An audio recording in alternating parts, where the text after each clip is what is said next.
Hello, everybody. Tim Adams here. We're going to be talking about how to mic whatever today. So it's going to be more of an open discussion than the last Hangout on air, which was, let's face it, more of a boring lecture.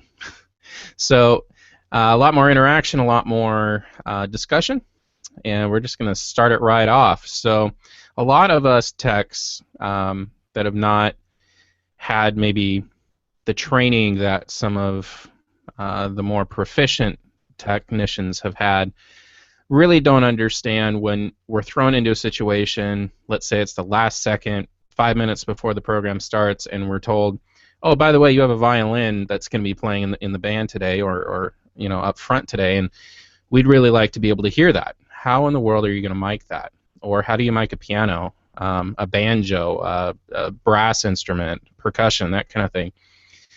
Every Or even a guest artist, a guest singer that maybe you didn't know was uh, going to be present. So some of it is adjustments that you make at the board with your EQ and compression settings or dynamics. Let's just blanket statement that. But a lot of it starts at the source. With sound, the way that the basic premise works is if you're getting garbage sound at the source, there's no auto-tune button, there's no easy way to make it gold out the other end. And so if you have garbage microphones, let's say that you bought for $15 a piece, brand new, you're not going to get necessarily the same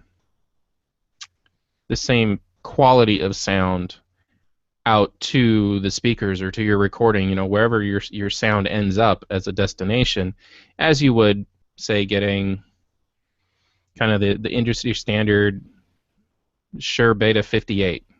Let's call that the basic or the standard vocal mic. And that has its own price point. It's not ridiculously expensive, depending on your budgets. But so, guys, I want to start with instruments because I think that's where a lot of us get tripped up. So let's just start with a piano. What are some of your experiences miking a piano? What's worked for you? What hasn't worked for you? And get as specific as you feel comfortable with, because I know that for a full range instrument like a piano, it can be really challenging. So anybody just hop in.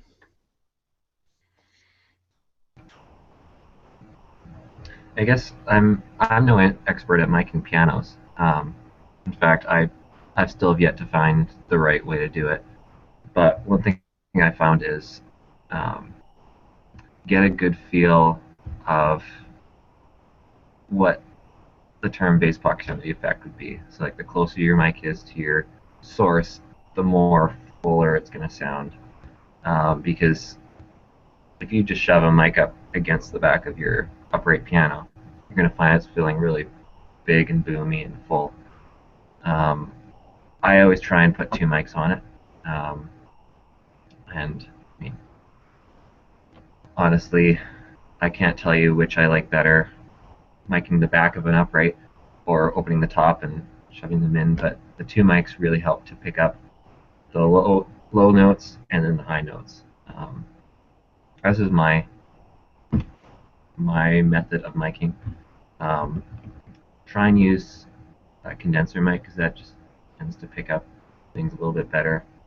But in reality, I've mic'd them with SM58s, dollar store mics. I don't advise that. Terrible. But yeah, that's where I'd start with piano. Okay. Well, I'll show you what we did at my church. We actually used an Audix product, and I like Audix because they're a local company. But this is actually what we use, and we use two of these. Now, yes, they are spendy. That's probably the first thing that people are noticing about them. And you get what you pay for. The old adage is true, and this isn't necessarily um,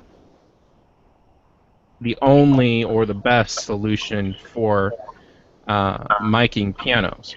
There are much more expensive options, certainly, and maybe I'll pull those up to show you kind of the difference. But these had a mount that allowed us to get the microphones about 3.5 inches off of the soundboard on the piano.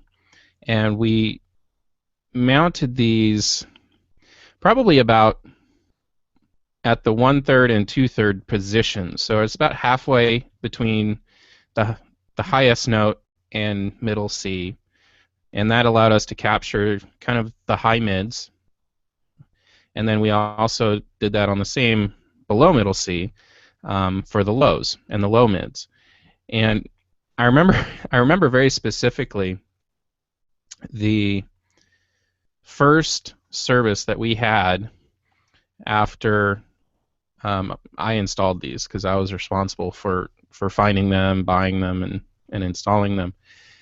And the piece Clair de Lune was played. And I still have that on a hard drive somewhere because I was so blown away by the quality of the sound and just where the microphones were placed and all that. I mean, I'm no expert in placing these things, but the full range of sound that we got from them was just mind-boggling. And so I know that solution works. Is it as good as, say, I think DPA microphones have a solution as well? Earthworks is another one that is well known for their solutions. Unfortunately, when I was doing the research, this is pretty much what I was finding. I was getting a system, that to me was a little expensive. Now, yeah, we ultimately paid around the same price. $695. I think we paid a little less than that, but so that's the DPA, one of their solutions. Not sure what the Earthworks is sitting at, but I'm sure it's somewhere in that ballpark. But definitely a 2-mic solution. I do like the idea of a condenser mic. There's your Earthworks right there. So about $3,000. So a little bit more expensive. The size of the microphones are much smaller, but we're not getting into a situation where or into a scenario today of what's the best way to do it, because that's a matter of interpretation. I say it's going to depend on what sounds good to you. It's going to depend on what sounds good through your particular system.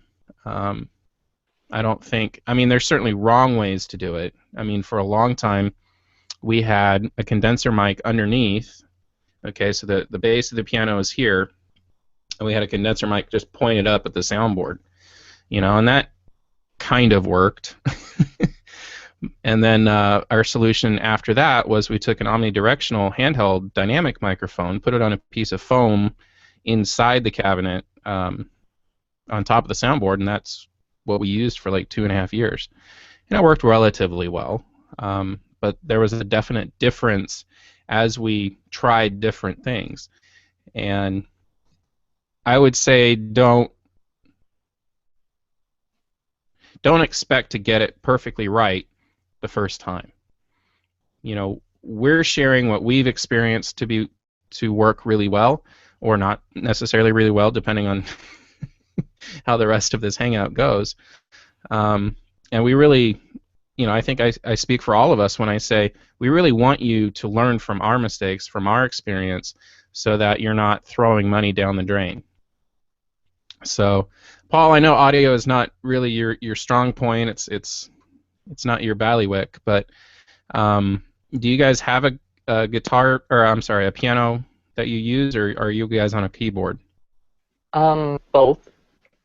So we we have a grand piano that we bought a few years ago, and I think we're using one of the higher end solutions that you were pointing to, and our sound guy swears by it, and it sounds great.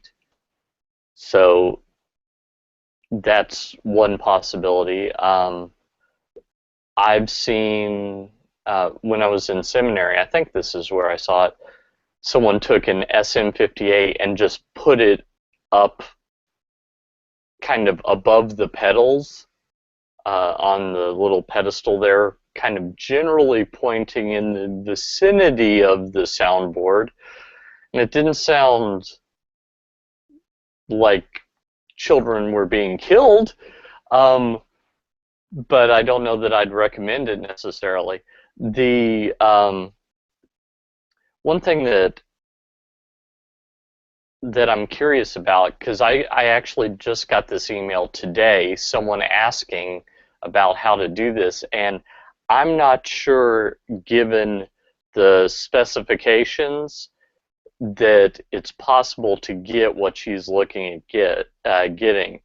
She's looking to buy a USB condenser mic to create videos of herself playing the piano and singing at the same time, and is looking for a recommendation on equipment. And she found a Samson condenser USB mic, which is a large diaphragm. I think that's okay. It's what I'm concerned about is the singing and piano at the same time through one mic. I know mix. the idea of it is to, just make videos for YouTube.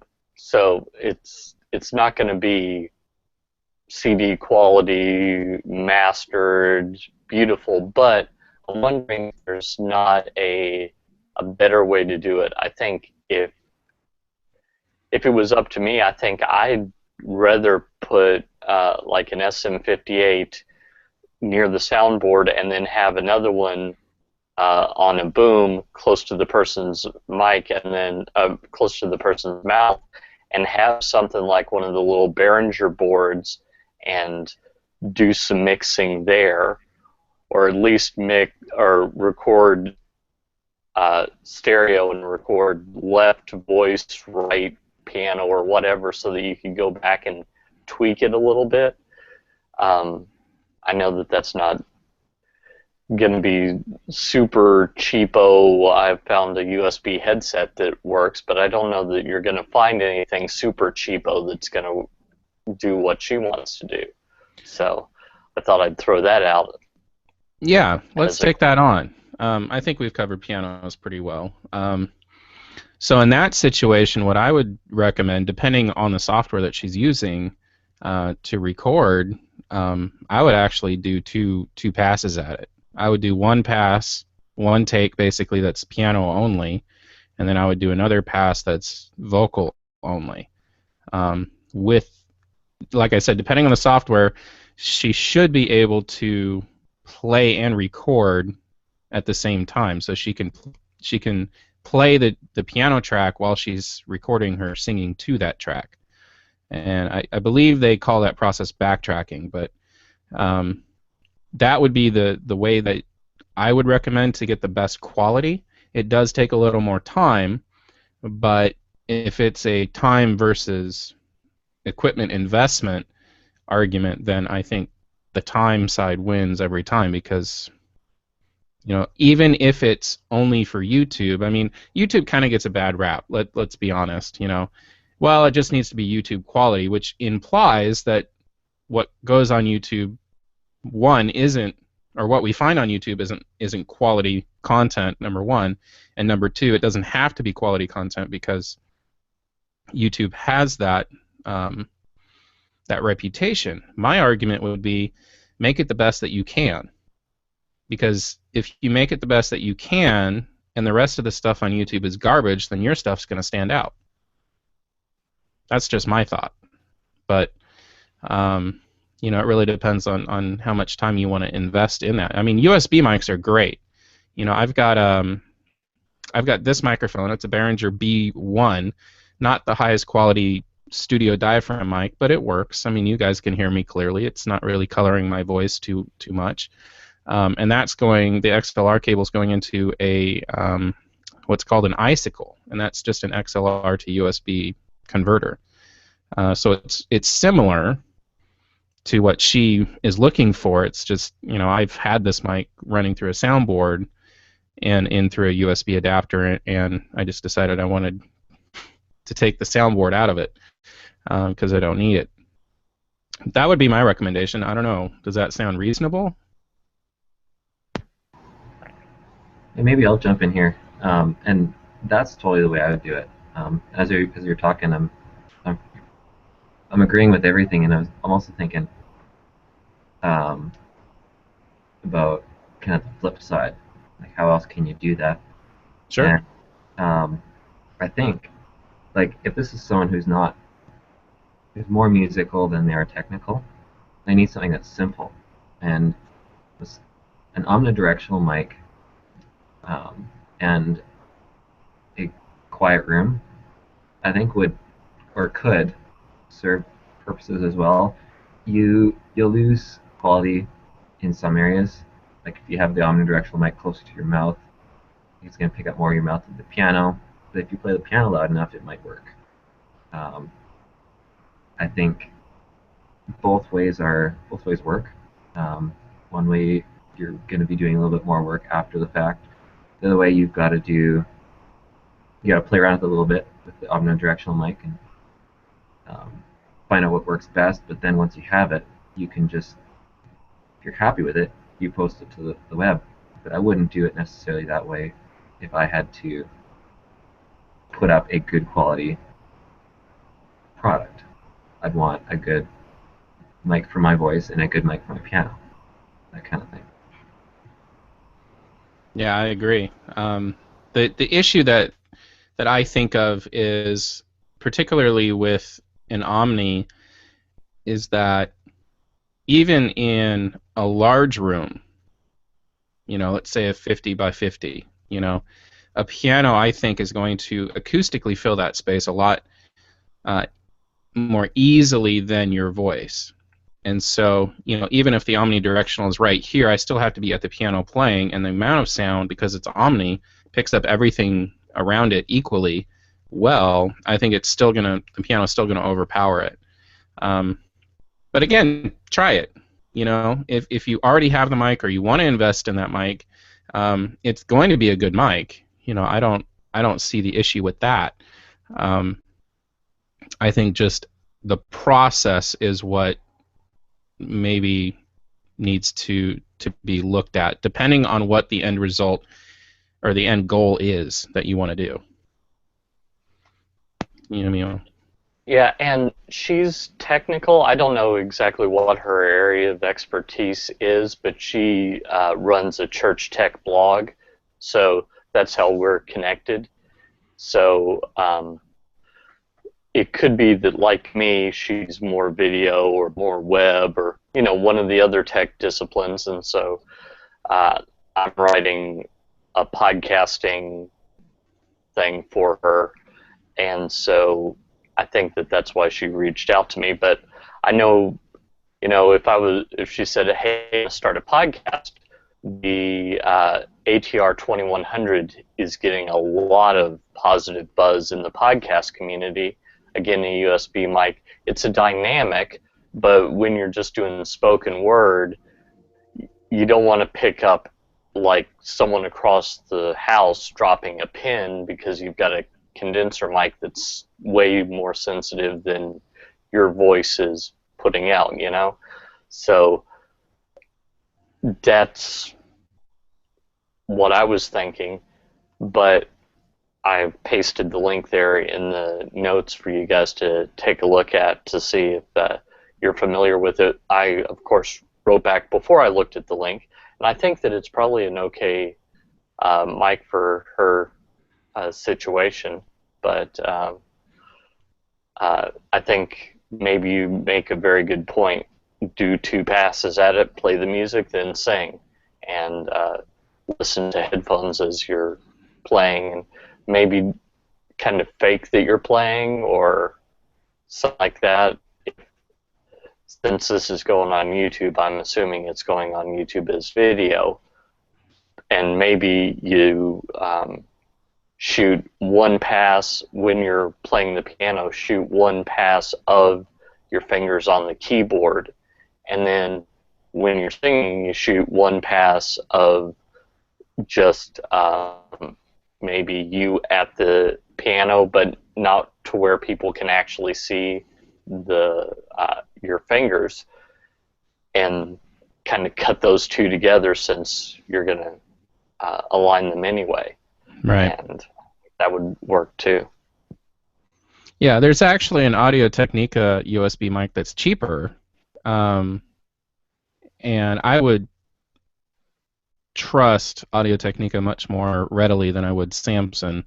I originally thought you said Samsung, and I was like, I was really scratching my head. I was like, I wasn't aware they were into the microphone market. But yeah, Samson makes more sense.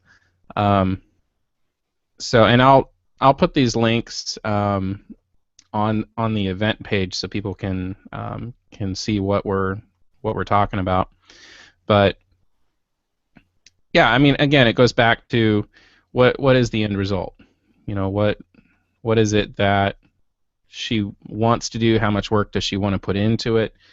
And that kind of thing. So, I mean, it's a great question because there's a lot of confusing information out there, and people don't understand what the differences are between the manufacturers, what the differences are between the kinds of microphones, and how important those differences are.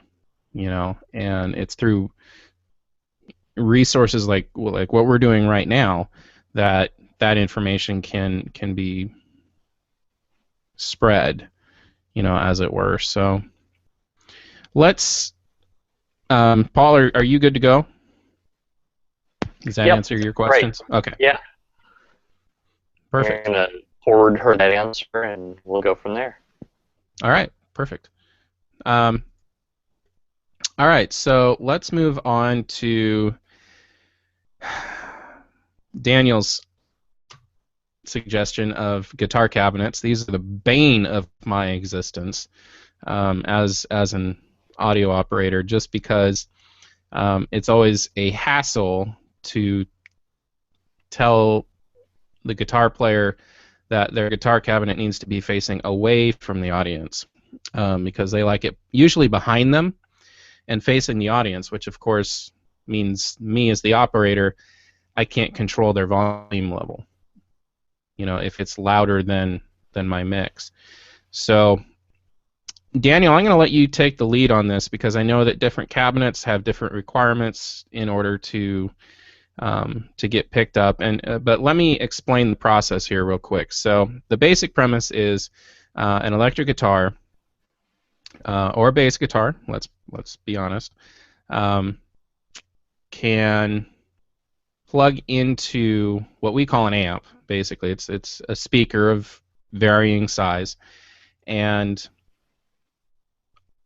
I'm guessing, I'm not a guitar player, but my experience indicates that the tube amps are some of the more popular ones because they provide a certain tonal quality that some of the other ones do not. And unfortunately, that tonal quality is only achieved at a certain like power level or volume level, and that's where I start having issues.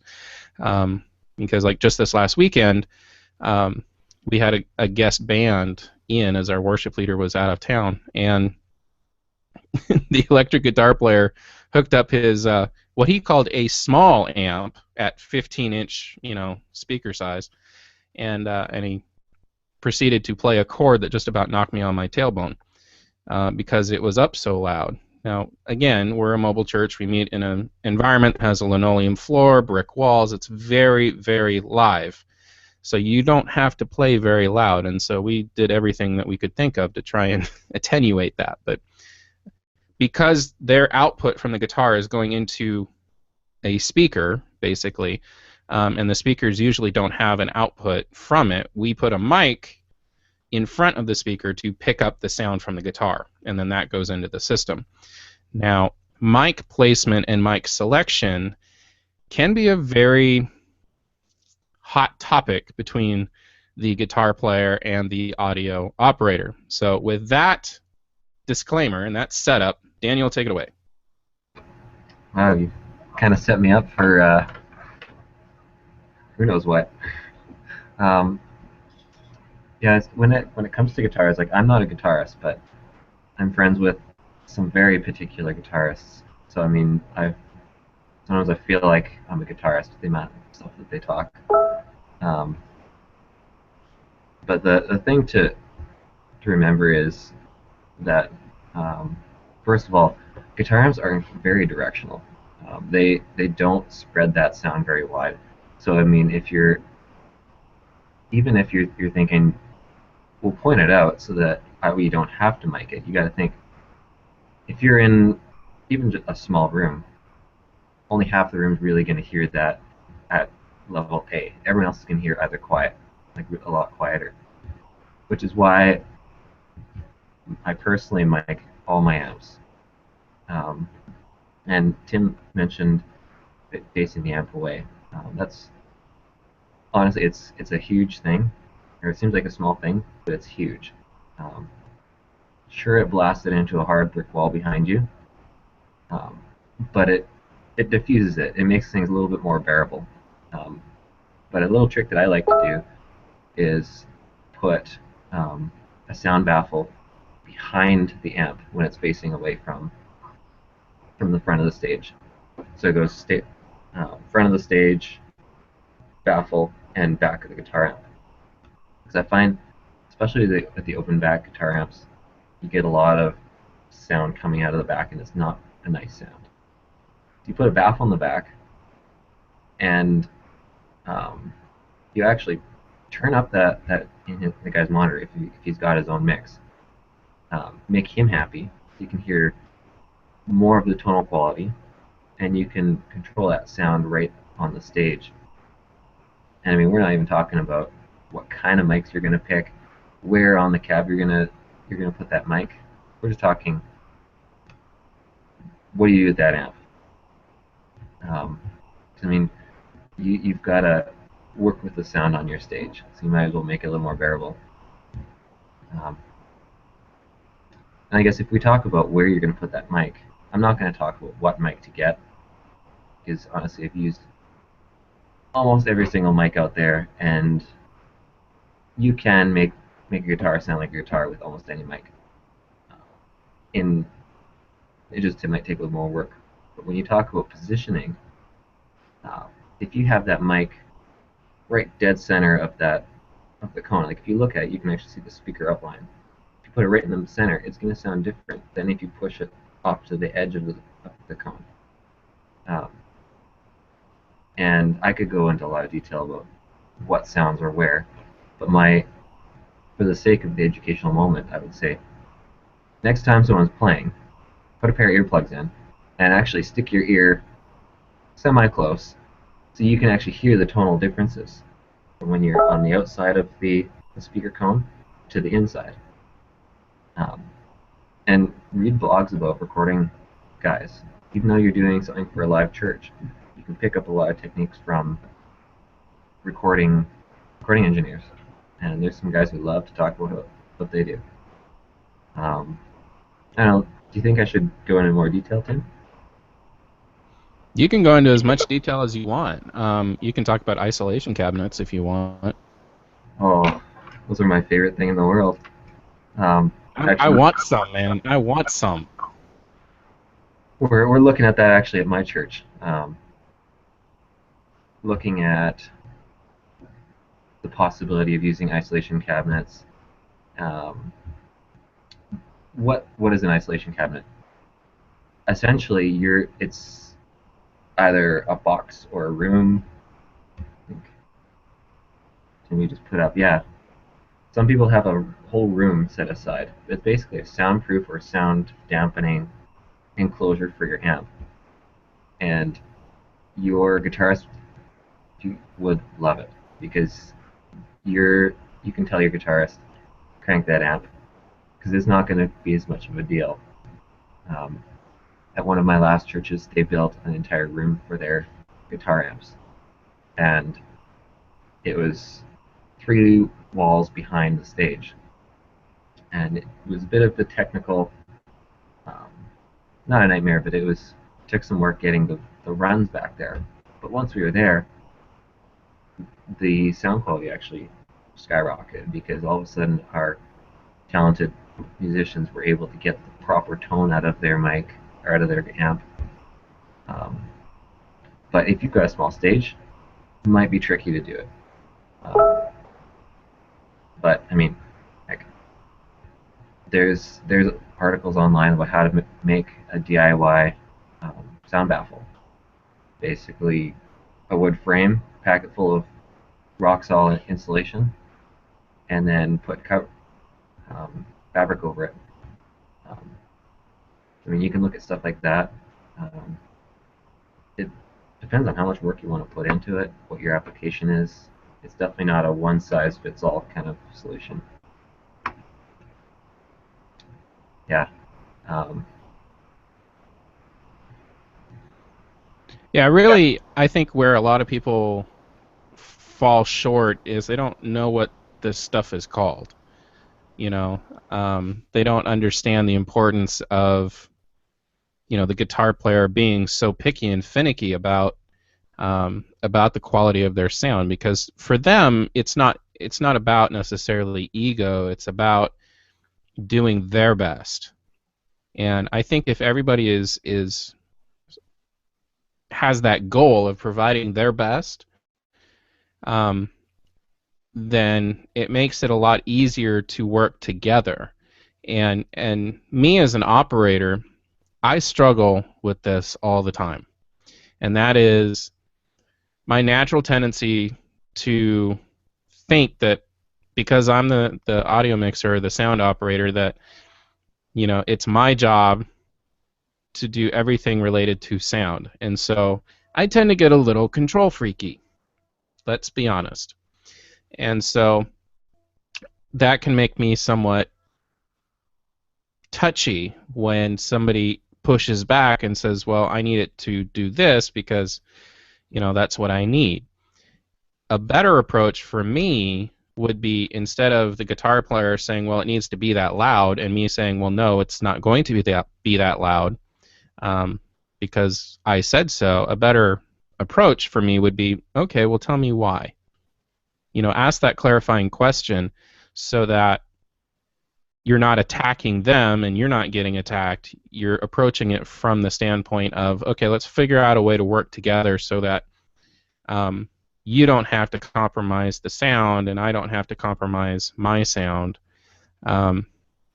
It's really tough in a mobile church environment, I'll be honest, simply because we don't have access to rooms where we can put these amps to get mic'd. You know, and even if we did, we probably don't have the cables that we need to mic them and then run back to the snake. You know, I would love to do that, believe me. And I may actually broach that topic with our worship leader and with our leadership to say, look, it would just be a lot easier for everybody if we could do this, you know, and then figure out a way to make that happen, rather than constantly struggle with this, you know, almost on a weekly basis. But yeah, you're right. You know, guitar players are very picky, and rightfully so, about not only how their amps are oriented, but also how they're mic'd, where that mic is placed, and why it's placed there. You know, it's because they know what works, and we as audio operators need to really tap into that knowledge rather than trying to assuming that we know what's best.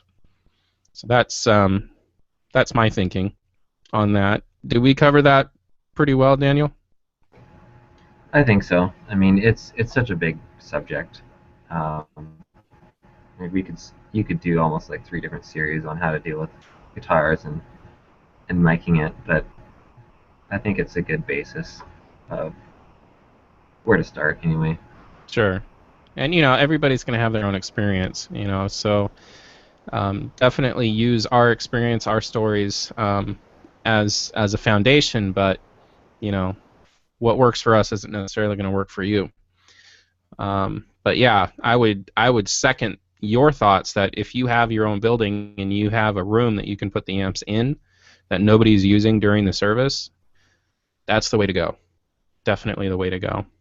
Let's move on to string instruments. I don't know how often you guys have, say, a violin in your worship team, but this has been one that's really thrown me for a loop. We've tried the omnidirectional on a boom stand over the shoulder, and we've had him actually hit the mic with his bow a couple times, so that's not a good solution. We've tried coming from the front, and then they can't read the music. What we have discovered, actually, is we use a wireless headset mic, and that gets some of the best violin sound I've ever heard, short of having an actual pickup in the violin itself. Because your distance is like this, 6 inches from the source of the sound, rather than trying to get that mic somewhere around the guy's head or the player's head, so that and then you have a visual obstruction, and then you have what could be a safety issue with a mic on a stand that's now top heavy and could tip over, and nobody wants that, because I don't know many sound operators that are that fast on the mute button to mute a mic that's falling. So I don't know. You guys help me out. Is that something that you guys have come across, and is that something that you've tried? What have you found that works?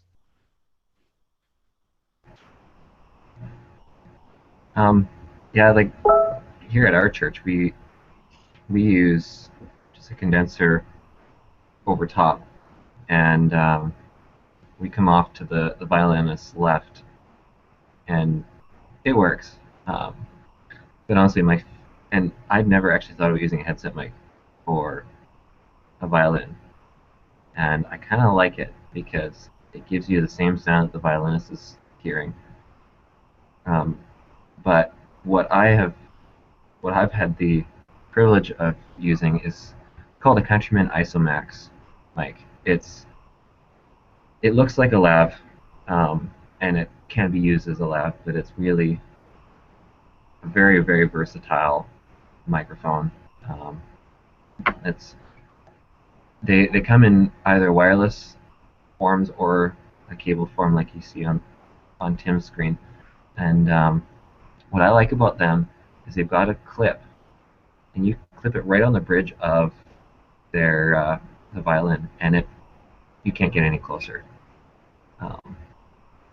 And since it's such a small cable, your violinist now can move around all over the stage, especially if they're on a wireless pack. And I found that, and for the record, this mic also works well on banjos. Just don't ask me where to put it. That was another sound guy that was working that day. But this is my go-to violin mic. And actually, they've come down in price. They used to be about $500. So, there's that one. I mean, there's nothing wrong with the over-the-shoulder deal. But when I mic any instrument, I try and get it as close as I can to the sound that the musician hears, because that's the way that they play to their best. They tune their guitar or their instrument so it sounds best to them. So that's my rule of thumb. I gotcha. Actually, just putting that into the event page here. So, yeah, I mean, I don't foresee any issue with that, other than I think I would probably be, depending on the violinist, they may have an issue with clipping something to their violin. If it's a Stradivarius, I would probably go with the wireless rather than even ask the player if they're okay. because they get kind of touchy about anything being attached, and rightfully so. I mean, those are not cheap, and there's a reason they're so expensive, and there's a reason they're so sought after. And again, I don't think there's any necessarily wrong way of doing it. I was at a church on Sunday, helping, just kind of standing by. They got a new PreSonus digital board that I helped them get, and it was a new operator, and they just wanted me kind of standing by to step in and help them out as needed.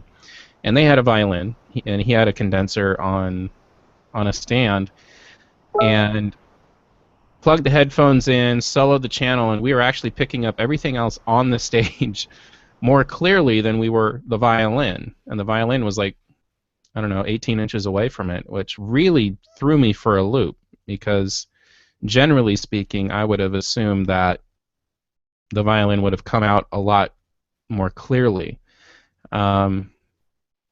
But there were a lot of EQ issues in that particular setup. The guitar was strumming and the piano was doing chords, and so there was a lot of stomping on each instrument. Was kind of stomping over the other one in that low mids and the mids on the EQ, and it's like, okay, we need to like separate those.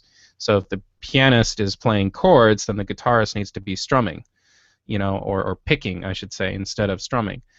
And vice versa. If the piano is doing a run, then the guitarist should be doing the chords. That's my personal opinion, because when you have instruments that are in that same EQ range, there's got to be some way that we as the operator can separate the EQ, but that only works to a certain degree. And from an arrangement standpoint, I think the musicians need to be aware of the issue, why it's important, and that way they can make sure that when they're going through rehearsal, they've got that in their head, because it also creates a more dynamic arrangement in my mind, and that only serves to help rather than hurt. But that's my only concern. And the condenser on the mic stand, nothing wrong with that. A lot of people do that. Like I said, it's not wrong. And ultimately, again, you got to do what works for you. So there's going to be a lot of trial and error with how do I mic this, how do I mic that, because what works, again, for us, we're in a different acoustical space, and so the mic setup and the combinations that we find works for us are just starting points, and may not be the best solution for you.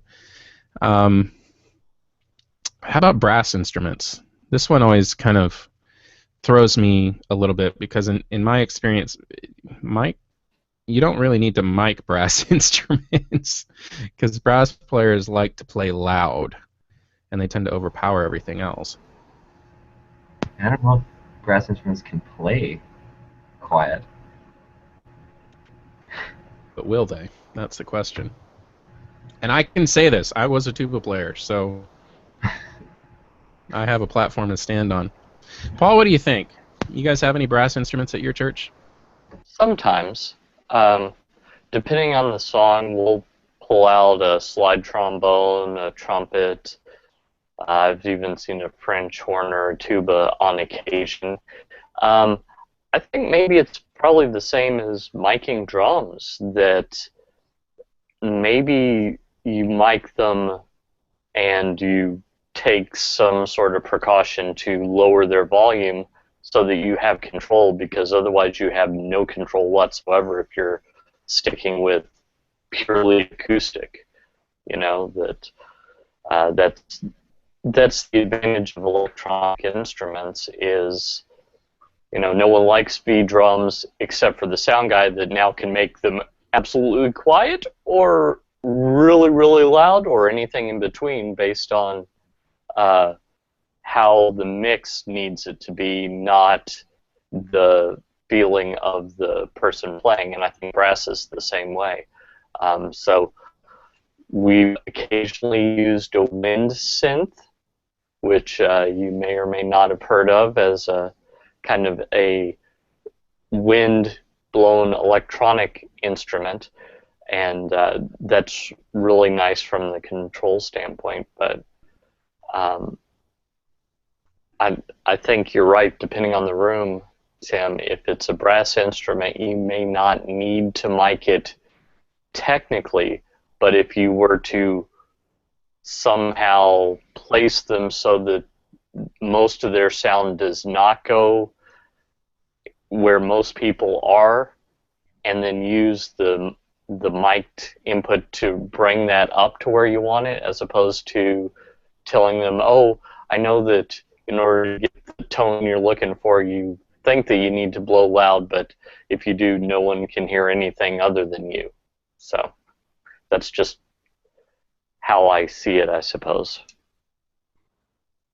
Yeah, and it's going to be a lot different in, say, a space that sits 500 people versus a space that sits 150. You know, and again, if you've got a space that's 2,500 seating capacity, it's going to be a lot different. You know, the larger the space, the more need there is to mic, because you know you've got a lot more what we call headroom to fill, a lot more air to fill, and you know even brass instruments, even percussion has their limits. And you know it's not the kick drum necessarily that you're going to hear, or that's going to hurt your hearing so much as the snare. You know, sure, you'll hear the kick drum a lot further away than you will the snare because low frequencies tend to travel further. But yeah, it really depends on the space. You know, I've seen similar to actually what we've been talking about with the violin, you know, and stringed instruments, in that I've seen on a trumpet, you know, you've got the bell on the edge here, and you've got like this little clip and this little microphone that curves around right into the bell. It's really cute, you know, and it can be it can really help or it can really hurt. And again, you know, you got to think about not just how am I going to mic this instrument, but how is this instrument going to fit in the overall mix? Because you know, if you don't know how to mix, then you're going to have instruments that are blaring because the volume that's being picked up is much louder than what's being picked up by other instruments, and you're just going to have chaos. Daniel, I'm going to have you talk about what you just posted, and I'll actually pull those up for you. So why don't you take off on that? I feel like I'm talking quite a bit in this one. It's kind of reversal. Usually I'm the quiet guy. Yeah, so basically, I just did a quick Google search because I've never actually mic'd a brass instrument before. And like the first image that kind of came up was that if you're just using a regular mic, like a vocal mic or anything, not attached to them, the brass instrument, you want to give it some space, as you can see here. But the interesting thing I found was you want it to point off axis, so pointing your mic just a little bit off. So I'm not sure why, but just something I noticed. What I have seen in our techs do here is actually, as Tim said, is this Beta 98, which is that little clip-on mic, and I couldn't tell you which sounds better.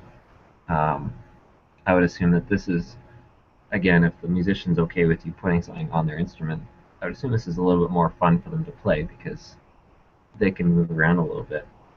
And I mean, I haven't had any issues with the Beta 98, but again, it's using what you've got, and Tim put it very, very well.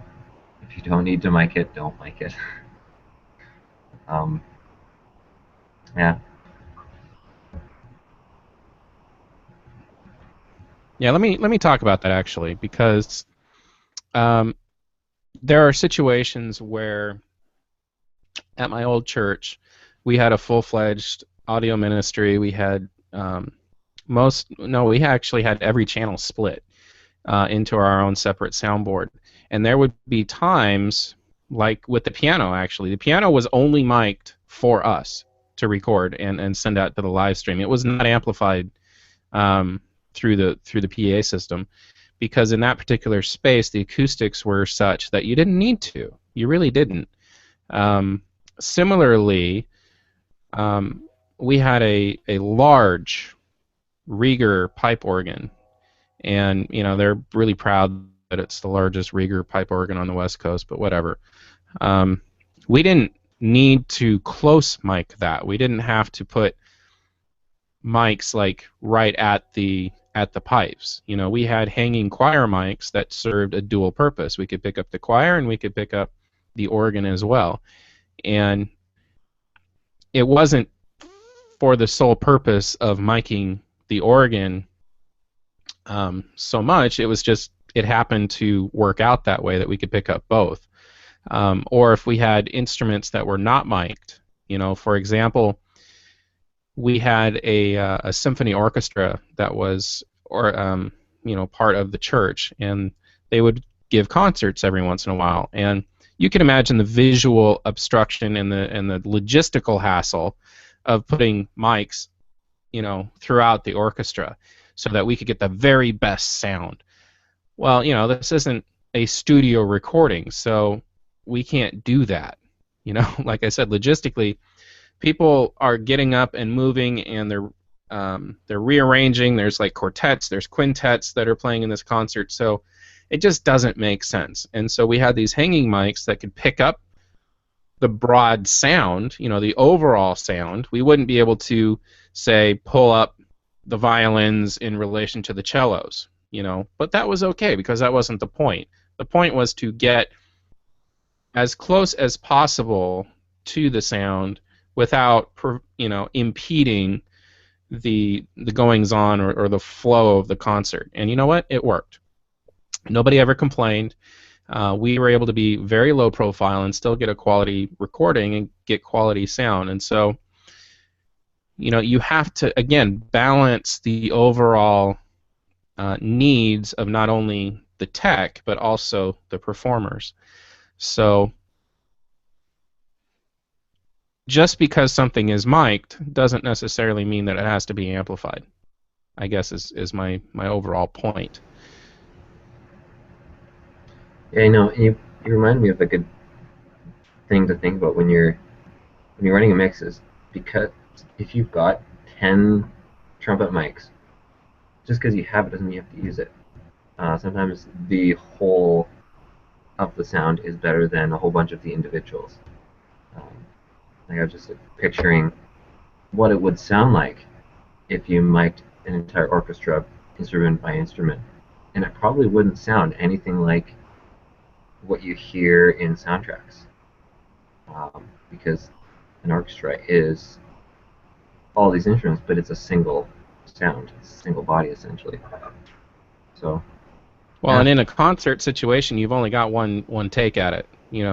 It's not where a studio where you're tracking every single microphone in the room, and you're doing 20, 30, 40, 50 takes on the same passage in each song, that kind of thing. You don't have that level of control, and some recording engineers would probably freak out in a live situation because they don't have the control. But it's okay. I want to move on quickly to drum miking, because I know that a lot of people struggle with that. We're probably not going to touch on vocal miking too much, and it's not because it's relatively straightforward, and if you're not getting good results, you're an idiot. I mean, we're not saying that at all. That's just a whole nother topic that we just don't have time for. But I wanted to kind of go over what a drum mic setup looks like. And let me get this a little bit bigger. I'm sorry for the loss in resolution there, but it's not the highest resolution image. So this is somewhat daunting for the uninitiated, just the sheer number of microphones. I would say that this is probably closer to a recording setup that you would find in a studio rather than a live environment. But the crossed mics up at the top, indicated by A, or not and, but or the down mics indicated by the letter B would certainly be in the live environment. Usually have they label it as a bass drum down on the bottom, the big drum down there. It's also known as a kick drum, I think more commonly. That has a microphone inside of it, and then I'd say you probably have a mic on the snare, and I don't know, maybe the bass tom. I don't know. I've got another image here of an actual mic kit that I'll pull up once I go back. There we go. All right, so this would be like a small mic kit. So you've got your kick drum mic here. These are your overheads, and these are the ones that you clip onto the actual drums, drum heads themselves. Now, if you're looking at this as a sound operator and you're saying, okay, my goodness, that's 8 microphone channels that I'm now having to find somewhere on my audio mixer. There's a very interesting, very cool, and very easy way that you can get around that. And no, it doesn't mean going to an electronic drum set. It's called submixing. And you basically have a small format mixer, like a 6-channel mixer or an 8-channel mixer in this case. Feed your mics into that, and you work with your drummer to get the sound that you want, and then you have, say, a stereo pair or a mono output from that mixer that goes into your snake back to your PA system. That's the way that I know of to do it if you don't have the available channels on your audio mixer. But let's talk about your particular churches. Paul, I know that you're in something of a larger church. Do you guys mic your drums, or you just let them be acoustic? We mic them. Yeah, absolutely. As you said, we're in a... I can't remember exactly how large the room is, but we have had over 5,000 people on a weekend before, and that's across 3 services. So I would guess we're probably in the 2,000, 2,500 seat range. So lots of room to get audio from. So we don't have when we were up in our previous building, we would put the drums in a cage, but now because the room is so large, that's really not necessary anymore. But we've got as you said a few minutes ago, the opposite problem, that we've got more room than we have acoustic ability to fill, so we have to amplify the drums. Sorry, I had to find my unmute button.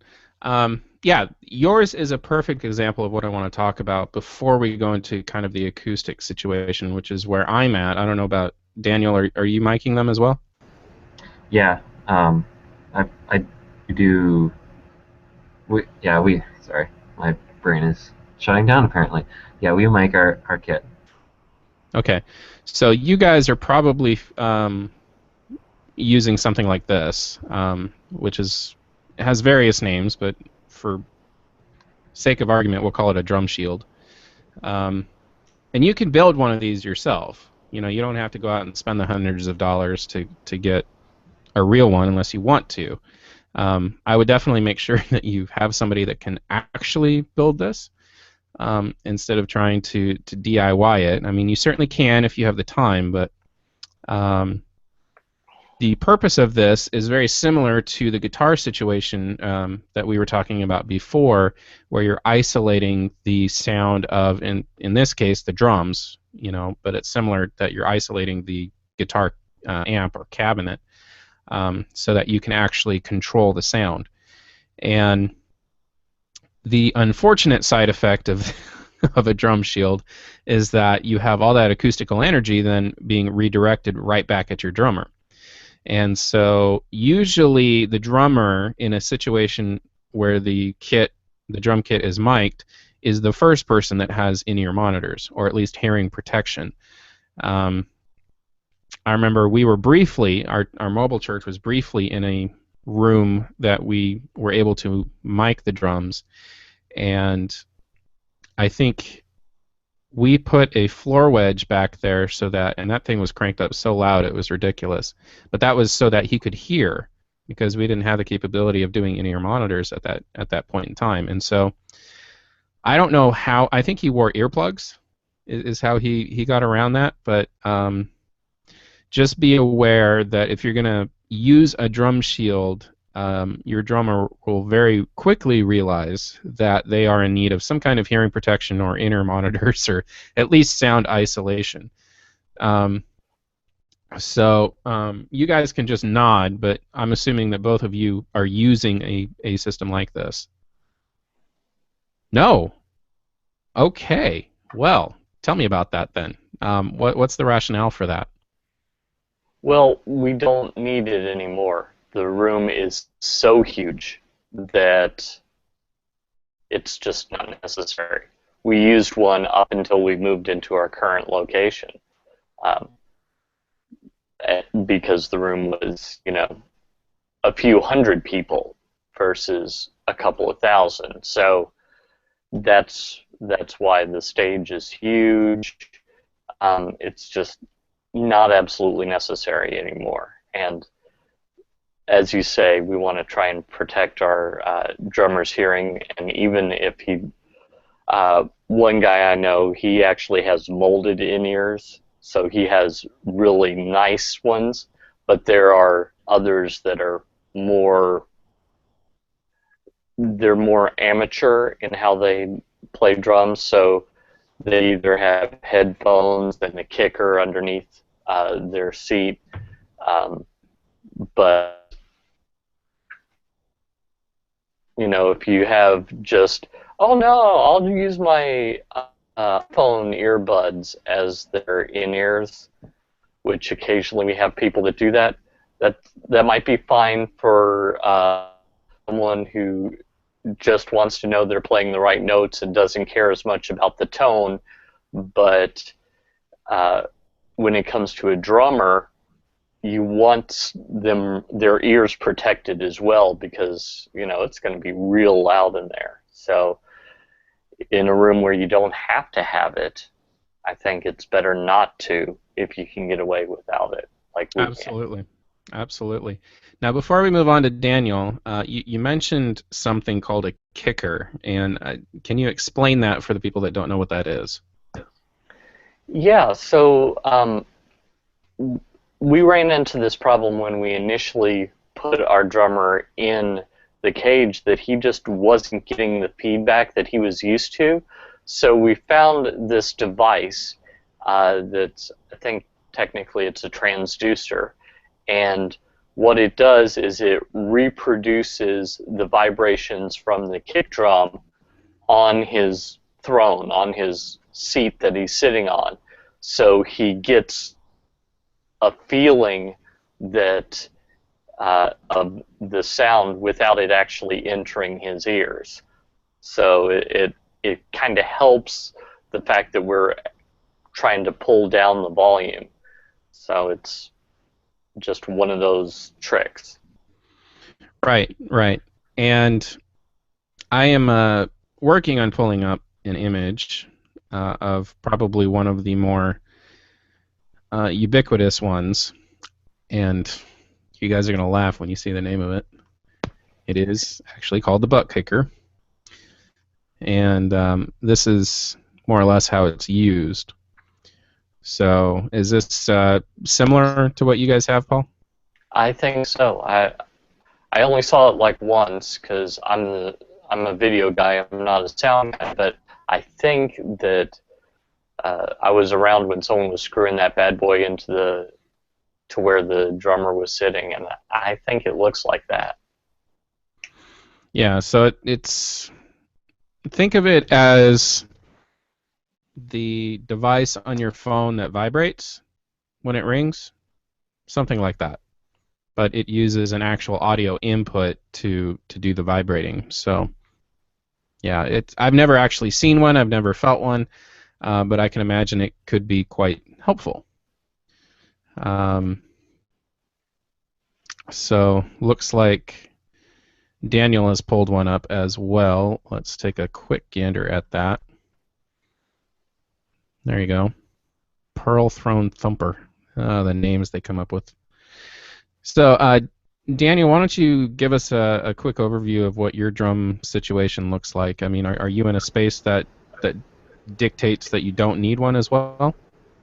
Yeah, we're a little bit smaller than Paul's. Probably by about 1,000 people. Guess that's not a little bit, but um, yeah. And you know what? Even at my small church, um, that I was at a couple months ago, only recently we went to um, a drum cage, and that was purely for recording clarity. Um, but there, I mean, they ran everything at much higher levels, and it was a younger crowd, so we got away with it. But here, yeah, the space is such that it's not such a necessary thing, um, and also just coming from the drummer side, when you get put into a glass box, it it's not the best for you to be playing with a bunch of other musicians. You feel like you're you're you're segregated to your cage, essentially. Some drummers, yeah, they should be in a cage, but for the most part, I try and avoid these drum cages because it feels it just the cultural, not the cultural it just Relational. yeah, that's what it is. Um, so in that sense, our mic setup, um, we've actually we don't have any overhead mics in our kit. That was A and B on that first picture that Tim showed. What we did was we actually mic'd the underside of our cymbals, um, and that gives us a little more ability to tune the cymbal sound. Um, and like we go all out. I mean, we've got a top and a bottom mic for snare. We've got two mics in the kick, one for the low thump and one for the higher kind of the clicky side of the sound of the kick. Um, a mic for each of the toms. But um, one thing I wanted to touch on because I'm from a bigger church, I wanted to kind of talk about how to mic in a small location because you don't have to mic everything. Um, like if you only got three mics, mic your snare, your kick, and maybe your hi hat. Maybe use your last one for your overhead. Um, and I mean, a note about that too is those mics hanging over your drum kit. Contrary to popular belief, those are not cymbal mics. Those are drum kit mics. Those are designed to pick up whole sound. Um, I know I went through much of my audio career thinking that they were cymbal mics, which I probably should admit, but cause I'm pretty sure someone watching is rolling in discomfort. Um, but yeah, those are the key instruments to make sure that you mic. Is if, if anything, just throw a mic in your kick, because it serves to fill out the bottom end of your mix a little bit better. Um, I mean, it's easy to talk about how many mics you can throw on a drum kit. Just do a quick Google search of Google image search. You'll find ridiculous recording setups where they've got 15 mics on a drum kit. But again, it's every situation is different. You got to look at what you need, what you have. Yeah. I agree. I agree. I think if that's the one takeaway from this hangout, it's that you got to find what works best for you. Hopefully, our discussion over the last hour has provided a foundation of, just some of the techniques that work. But really, you got to find what works for you. And I know that there's a lot of bad miking that goes on because the information is just not out there. The knowledge is not out there. Not all mics are created equal, and maybe that'll be the topic of a future hangout. What kind of mics are there, and how do I use them? We talked a lot about dynamic and condensers. A lot of people don't understand what the difference is. They don't even know what those terms are. What is the difference between, like you said, a cymbal mic and an overhead mic? Why is that important? And like you said, we could spend a whole hangout talking about how to mic a guitar cabinet. And we could go down into the detail of this cabinet you mic this way and that cabinet you mic this way. We don't need to get into that kind of detail. Usually the guitar player will know and be able to tell you, which is why you need to tap into that knowledge and experience rather than coming on, getting on your high horse and saying, well, this is the way it's going to be because I said so.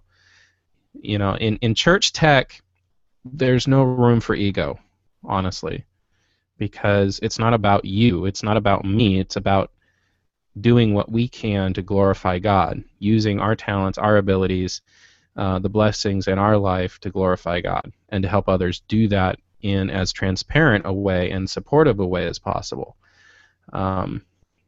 But the details are important, because in my opinion, I don't think there's any place for pride, because, again, it's not about us. So with that, do you guys have anything to add, or, as we wrap up here? Daniel shaking his head. Paul? I can't think of much that I'd add. I think Okay. we covered it pretty well. Excellent. Well, I want to thank you guys for being with me, and I thought we were going to have a full 10 people in here talking, but apparently not. Hopefully, people will like Daniel has commented here. The post viewership is going to be interesting to see how popular this is of a topic, because I know it's information that a lot of people are looking for, and a lot of people don't know that they don't know.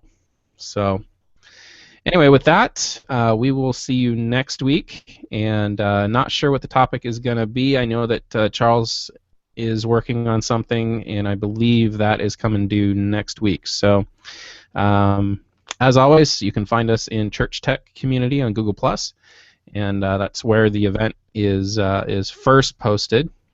So those of you in that community get kind of first dibs on the information as it comes out. So with that, I will say have a good weekend. Happy Valentine's Day for those of you guys who have something special planned, and we'll see you next week.